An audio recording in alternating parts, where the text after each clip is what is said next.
Welcome to the Moneymakers podcast, brought to you by Sophia.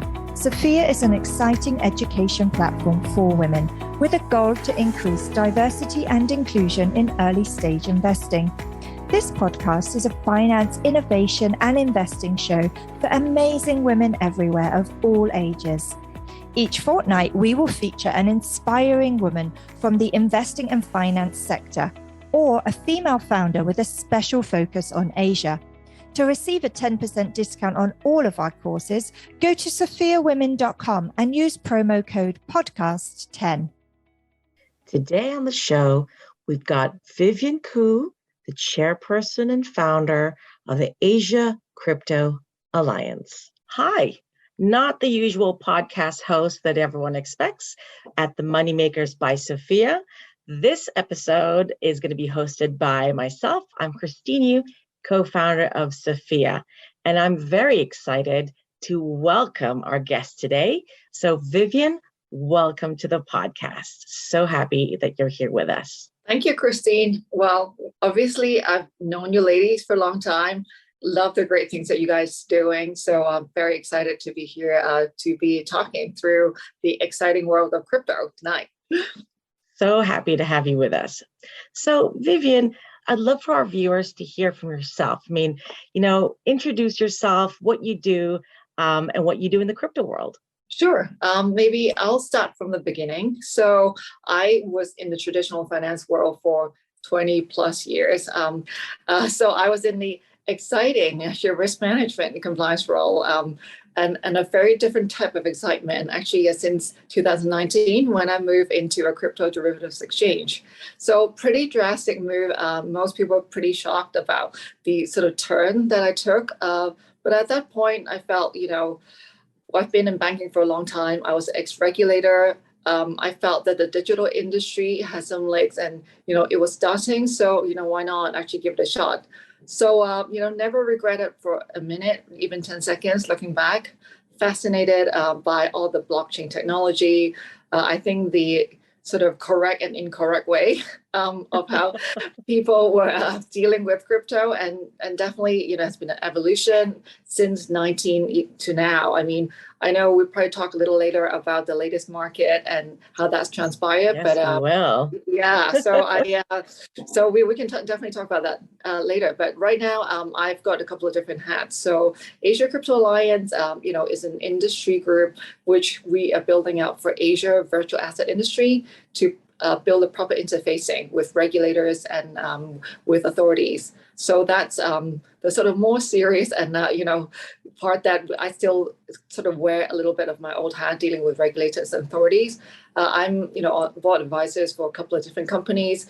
There is a securitized exchange, and also with Stashaway, which they're actively looking into building crypto portfolios. But then there are ETF, robo advisory, and I have two other female groups, which I've found and co-founded, which have to do with Web3 women as well.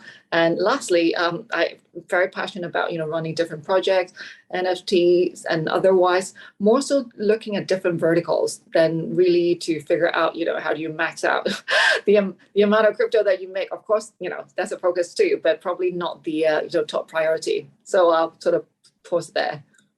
What an introduction.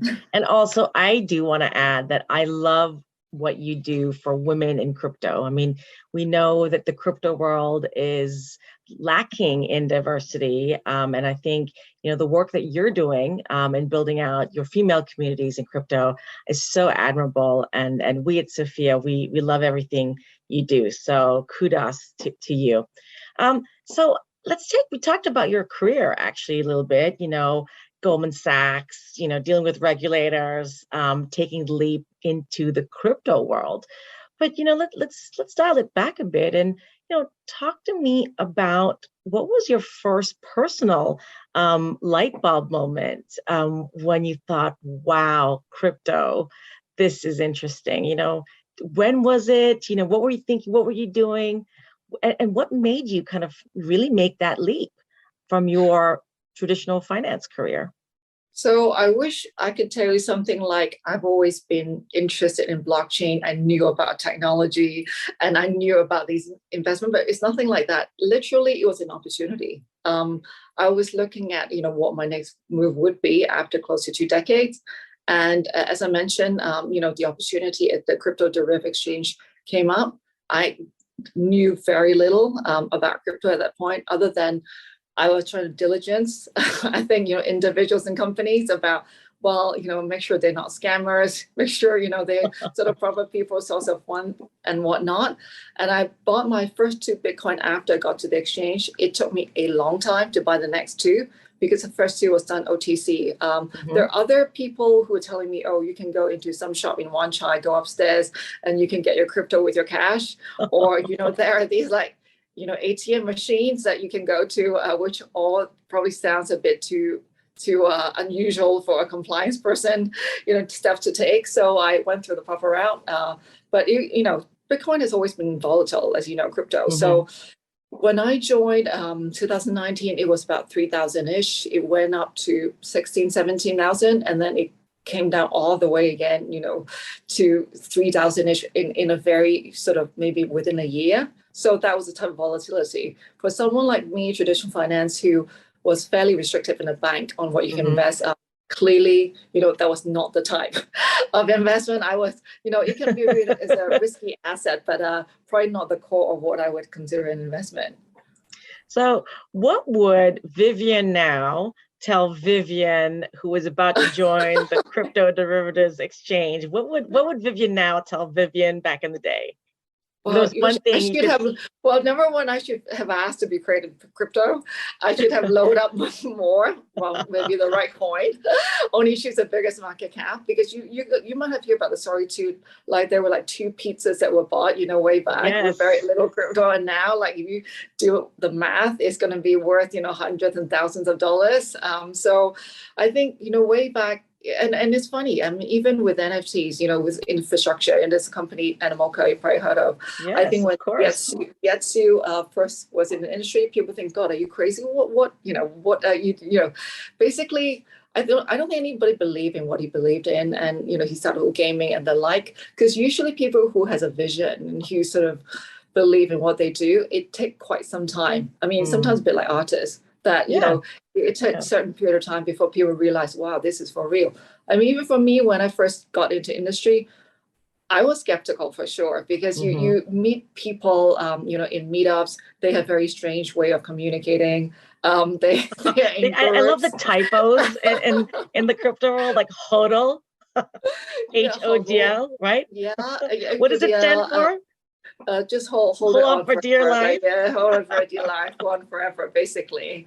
And so people have this Telegram, they use avatar. You don't know actually like what they look like. I mean, it still happen. Like, Pac, who sold like one of the most expensive NFTs, he just refused to be KYC'd. So I think people, I heard actually like this is like real story about how when you have to KYC, because he used a voice changer. Like, so nobody's ever seen him. So you can imagine like KYCing someone like that. And then I think those type of, practice not sort of common for crypto, because, the whole genesis of like crypto is anonymous, but that's kind of changing. So that's a very big pulling and pushing force between centralized and decentralized about, how finance, actually the bigger banks are trying to adopt versus the whole DeFi path. So it's kind of, pulling it into quite different directions. Yeah, well, I definitely have a question for you later about centralized versus decentralized. But so, let's take stock of where we are. Crypto had a crazy ride last week and continues to do so this week. Let's take stock. The 3rd largest stable coin, Terra, USDT, has collapsed. But firstly, for our audience, what's a stable coin in lay person's language, and why are they important for the crypto market?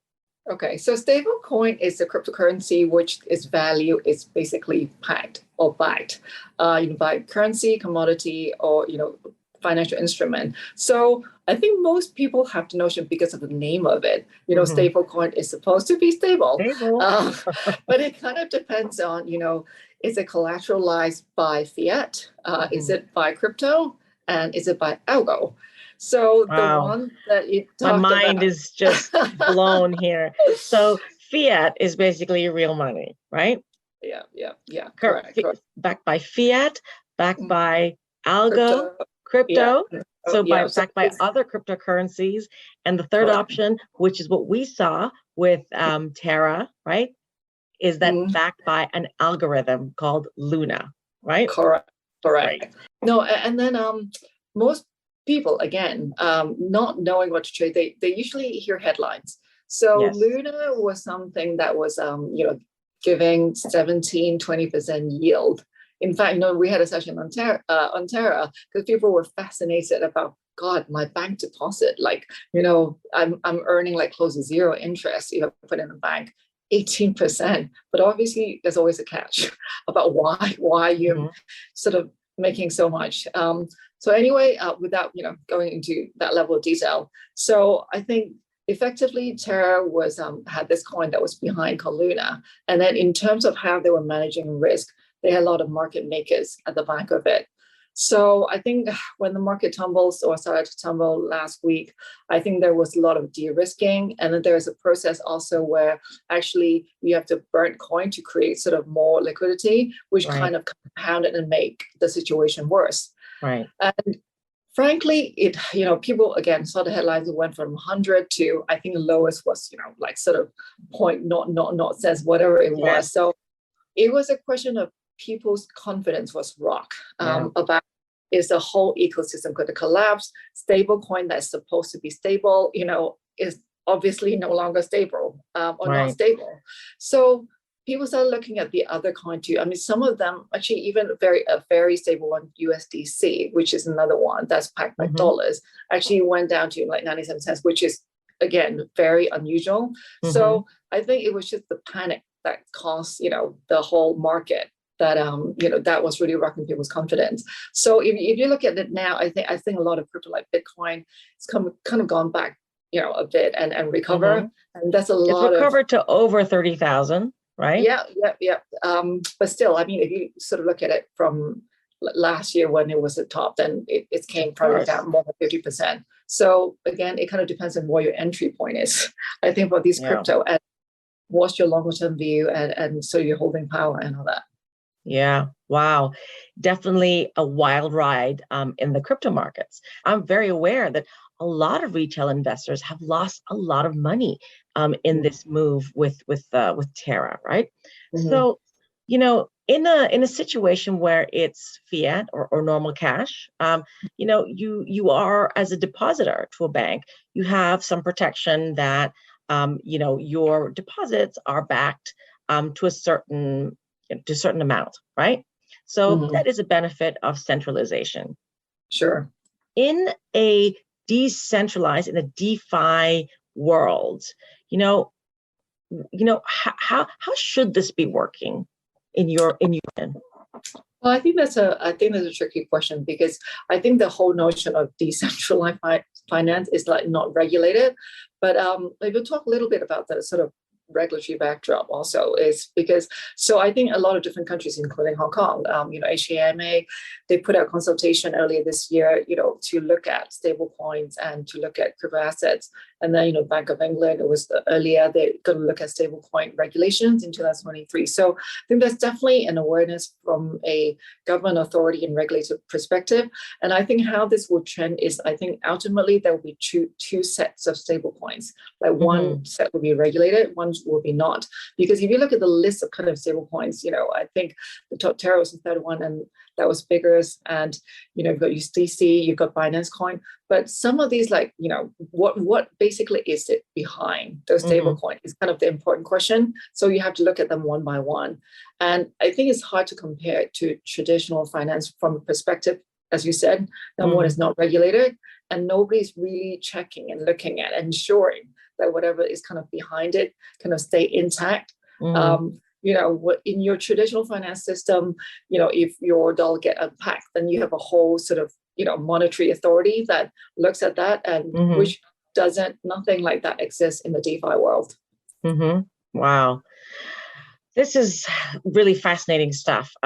So I guess I want to move now to crypto exchanges and just get your view. If I put crypto in an exchange, is my crypto safe? How do you think about, where should investors ideally store the crypto? Should they store it on an exchange? Should they be lending out their crypto? Or should they have it in kind of cold storage? And feel free also to answer this question, as yourself, a crypto investor. Okay. It's also interesting because I just had this not debate but discussion with somebody who's a founder of another exchange. So my layman view, I consider myself layman now. Layman view is that, in the crypto exchange, clearly, again, they're different ones.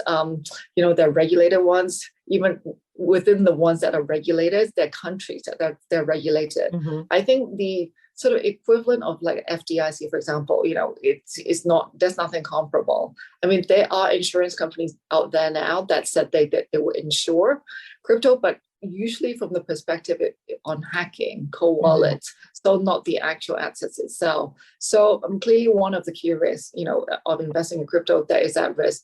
A lot of people, for myself, I keep a big portion of it in what you call cold wallet, but of course I don't trade it. Yeah. And maybe just to back up a bit, what's a cold wallet, for our listeners? Okay, cold wallet is this thing that kind of, they're different type of cold wallets, but they look like a USB. So that's little physical device where you can transfer your crypto off the exchange system or off any system. So I think you are the only one, if you have the seed phrase, that can get access to it. Nobody else can. But of course, if you lose that seed phrase, that's the end. That's like zero gone zero forever. Ways. Zero ways you can recover it. Whereas if you're on a hot wallet, basically you're on a system. So if people either hack into your email, they hack onto the exchange, they're just different ways that they can get access to your crypto. I think most exchanges or crypto providers, they are very serious about the crypto, but you hear about hacking all the time. Like crypto.com had a huge 131 million lost, Gemini. So I think even with some of these biggest exchanges, because once you're that big, it's not like you're trying to lose people's money, but it's that they're organized hackers. They try all day long and you'll be fascinated. Like they try different ways, they break into codes, because me working at an exchange before, I regularly experience this. That's why the exchange I was working, they do put it in a cold wallet, and so and there's certain times of settlement. So there are different ways that different exchanges actually work on how to keep the assets safe. The Moneymakers podcast is brought to you by Sophia, the place for women to learn, invest, and change the world. Sophia is an education platform for women, providing much-needed courses on personal finance and investing, with a goal to increase diversity and inclusion in early-stage investing. Go to sophiawomen.com and use promo code podcast10 to receive a 10% discount on all of our courses.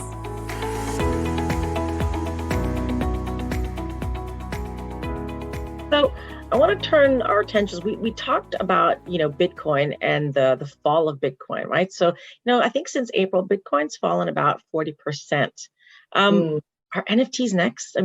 It's a lot has been made in the financial press about how NFTs are in a bubble. I think there was that transaction where someone bought his own, sold and bought back his own NFT, right? Which is like something like over 500 million, right? So, how are you thinking about the NFT space in light of it? So NFT, as there are so many different ones, because it's not like the coin, you can really reference. So, but a lot of people, like, interestingly, and probably reasonably, look at maybe some of the more signature ones to try to make them resemble what the market looks like. So I give a really boring example, like Bored Ape, people will look at, okay, so I think it was maybe 150 ETH. Now it's down to today was 99. So it has come down, but I mean, again, NFT we can take another hour to talk about, but it's another part two of our conversation. Yeah, another part two.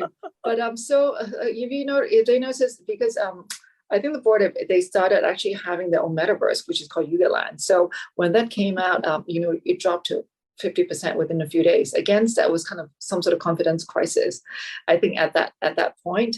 And different people buy NFTs for different reasons, but there are people who just buy for PFPs, like profile pic. But then I've also know and see very serious NFT traders. They manage it like a prop book. They're all kinds of system to tell you. So like professional NFT traders, not retail, really pros going in, trading it like their own book. Wow.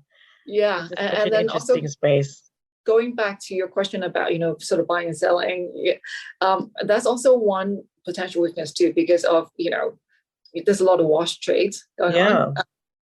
Very, very, I mean, it's changing now again, but, people, not a lot of them have KYC on the platform, but they're wallet screening. So there are ways to kind of detect bad things, but it's still a space that's, I think it's very up for sort of manipulation, frankly. But again, it's fascinated about how you hear about these new projects launching, and again, for kids that are under 10 make millions of dollars selling on PFP. And so it's always, people always only hear about headline stories, but in terms of valuing it, there systems, are tools that you can look at 20-hour trading volume, bid-ask price, what's liquidity, who are the KOL who are buying. So they're all kind of mechanics and statistics that you need to use if you treat it as a proper investment. But it's extreme, like a lot worse than crypto, because there's very little reference point. Yeah. Wow. Such an interesting space. So, let's talk about, the future, right? Like, is crypto, kind of what big tech stock names were like in the 90s, like the Wild West, and eventually became, these kind of, big, powerful tech names, or, are we going to see, something else come out of all of this? I mean, what's your personal view? Personally, I mean, clearly I stayed on in the industry. So I personally really believe in sustainability of it. But again, what's going to be sustainable in 2 years is going to be very different from now. I think the bigger market cap, like Bitcoin, Ethereum, the bigger coins, I do believe, because of the way they're used and then like what you can be used for, will definitely be sticking around. And I think in terms of how that transpire into whether it's TriFi, decentralized, that's a hard one, because sorry, TriFi? What is this? It means traditional finance. Oh, I'm sorry. Yeah, and the degen, that's the other term. Degen is like basically you trade all day without doing any diligence. So you just like it's for degen, like degen all day. Degen all day. Oh gosh, I'm learning so many things.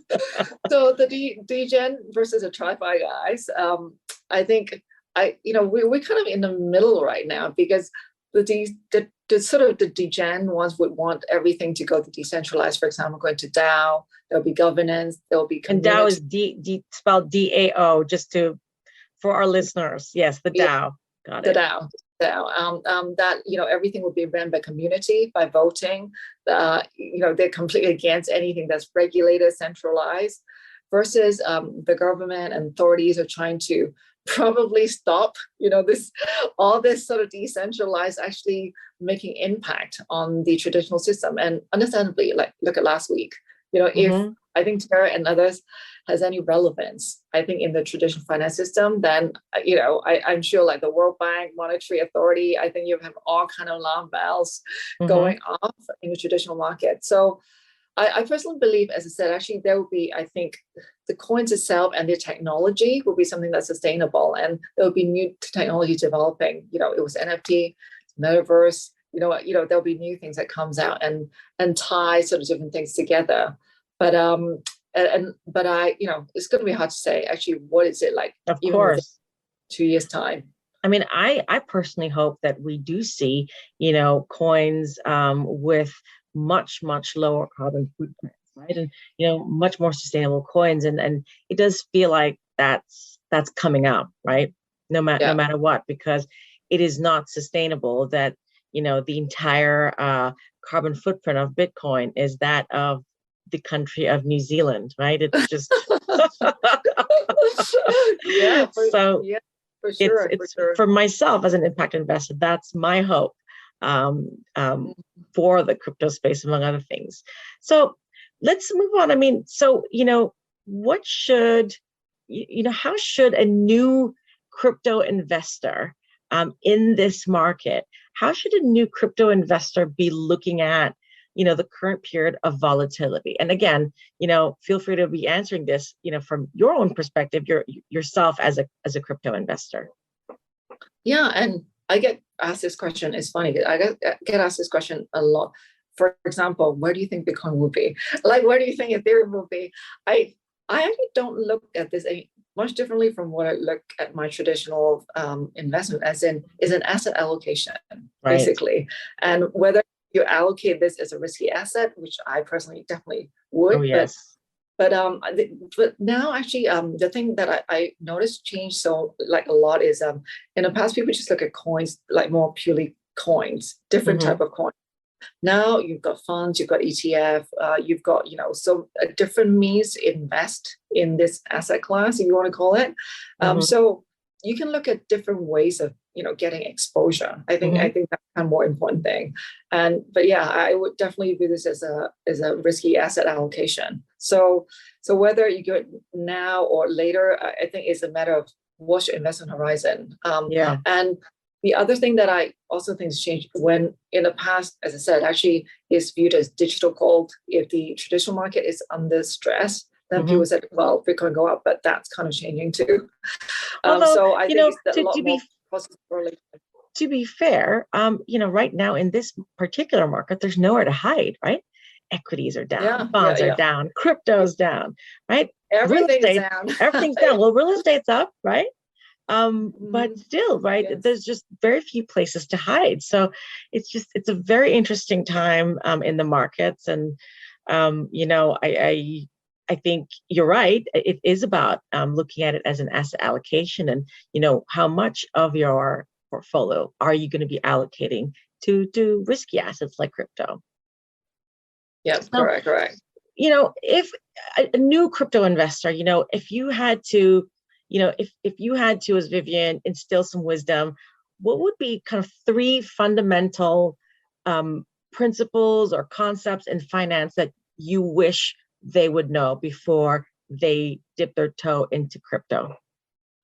I think you sort of cover all 3 points. So firstly is how you store your crypto, like basically how you can store in a safe place, and do you know actually how to transfer it in and out and get access, and so the whole hacking risk. Because before anybody start on anything, I think that's kind of the more fundamental thing.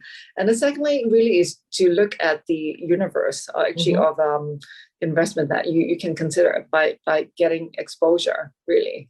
And then thirdly really is you need to have a view, I think, about sort of the forward. I mean, nobody has a crystal ball, but I think you need to have some sort of view that, am I willing or prepared to be losing this 5%, 10%? Yes. It goes. Or 40, right? or you double up, okay, it's down now, I'm gonna like 100x my recent investment, so I make it back. Like, there are people who do that, and particularly younger guys I work with now and before, they have majority of their assets in crypto. I mean, because that's the way they made it. They believe it will come back. It's just going to be a matter of time. So different age group, different style definitely affects how you look at your allocation, how you invest. Good stuff. So I want to close on a really positive note here. You're doing, and circle back really with the work that you're doing for women in crypto. So, maybe talk about some of the things you're doing for women and in crypto, and what's your hope? What kind of crypto world do you want to see for women in the future? Yeah, so I've got like 2 different streams. One, it's basically give access to every woman anywhere, crypto literacy. So women from all walks. So I think that, I've played defense, in my career for so long. So I just don't want like women to be scammed. And then, particularly those who doesn't have ability to assess like, finance and the like. Yeah. So basic knowledge, they understand what it is and so that they can make an informed decision. So I think that's a key bucket. That's why we do so much education seminar and whatnot for the, the one-on-ones, because I felt, that's the bucket that needs to be protected in my sort of humble view.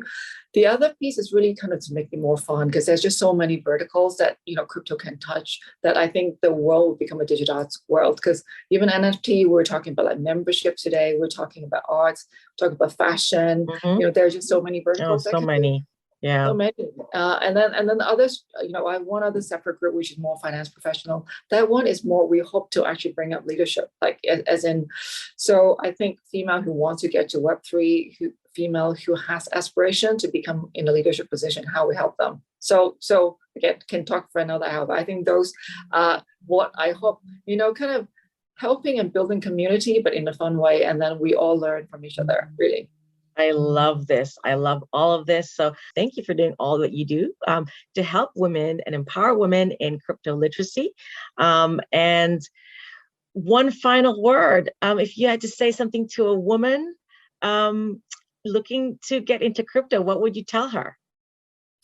I was going to say be brave and be bold, but I am worried that she will interpret it a different way and then put all the money in. So know your risk tolerance, your investment horizon. Yeah, no, but just like, innovate and be innovate. I like that. Yeah, innovate. Yeah. I like that. Well, let's end on that note. Vivien, it's been such a pleasure to talk to you about crypto. Very volatile, exciting, and crazy place. And we hope to have you back on our podcast. Okay, well, thank you for having me. It's been a fun discussion. See you again soon. Thanks, Vivien. We hope you have enjoyed this episode of the Money Makers podcast, brought to you by Sophia, the education platform for women that increases diversity in early stage investing. Visit sophiawomen.com and use promo code podcast10 to receive a 10% discount on all our courses. Learn, invest, and change the world.